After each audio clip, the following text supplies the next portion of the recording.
Here we see Alan Clarke's short film, Elephant, a film set in the troubles of Northern Ireland. Clarke's film contains no dialogue. However, it delivers a powerful message of the mass killing in Northern Ireland. The film features 18 murders, all carried out in what we will see as a disturbingly calm fashion.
The simplicity of the film is an ode to the random killings of this era. There were many more casualties in Northern Ireland, besides those which occurred in the well-documented events. The most striking part of the film is the casual nature of the horrible brutality.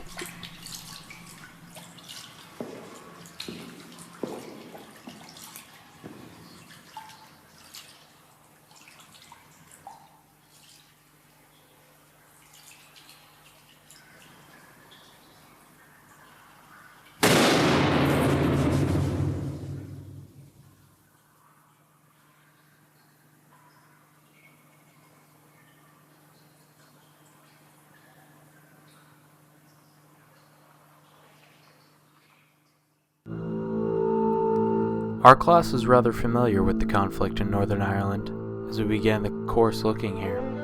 However, as a slight refresher, the conflict in Northern Ireland centered around whether the nation ought to remain as part of the United Kingdom or unite themselves with the Republic of Ireland. Essentially, the mostly Protestant Democratic Unionist Party wanted to remain part of the UK. On the other hand, the Catholic Sinn Féin wanted a unified Ireland.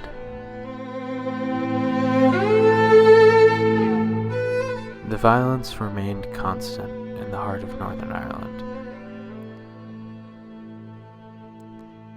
Now I think it would be useful to look at more specific events in this timeline.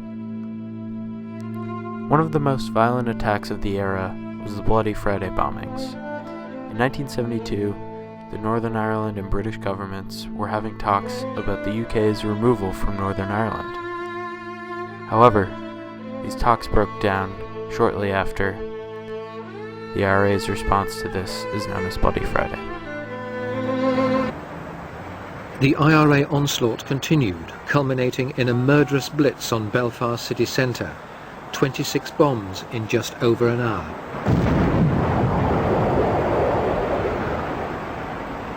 The warnings were inadequate.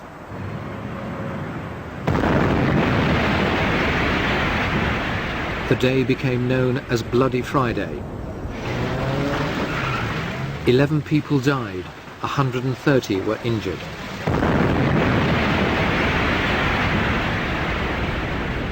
For many young loyalists, Bloody Friday changed everything.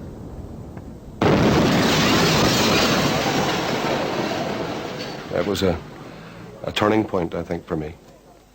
I had avoided joining paramilitary organisations to that point. I was in an upstairs pub lounge which had a reasonable view across Belfast, and I watched as the puffs of smoke went up. And it was only later, of course, that you realised that each of the puffs of smoke was somebody's life.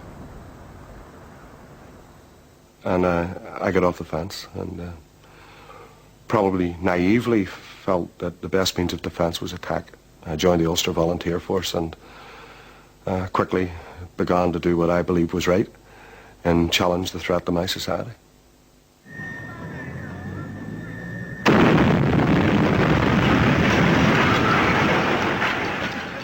I do remember the bombs going off.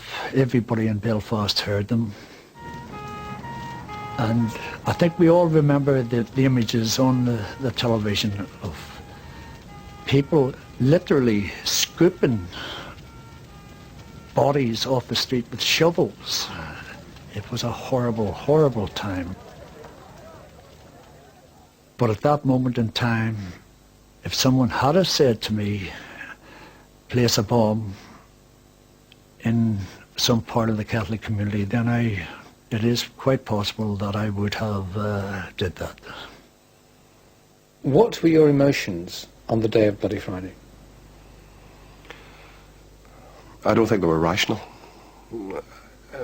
I would be telling lies, and I'm somewhat shamed by saying that they weren't rational. I think I could have countenanced anything, and probably did. What did you want to do? Hit back. Hit back. David Irvine joined the UVF. He was sentenced to 11 years for possession of explosives.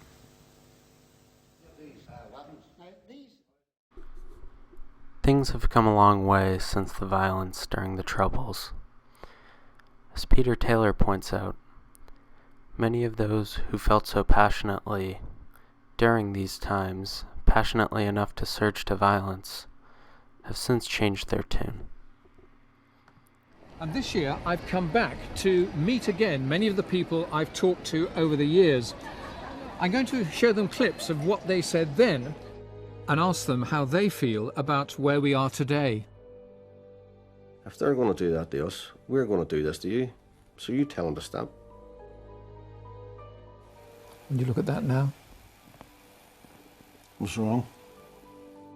We don't believe that winning elections and winning any amount of votes will bring freedom in Ireland. At the end of the day, it will be the cutting edge of the IRA which will bring freedom.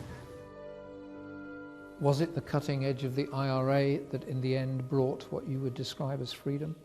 It is often argued that the British came to the negotiating table specifically because of an ongoing IRA campaign. The Troubles brought about massive violence due to ideological differences between the Loyalists and the Nationalists. Northern Ireland is now in a time of peace, but conflict still remains. Thank you.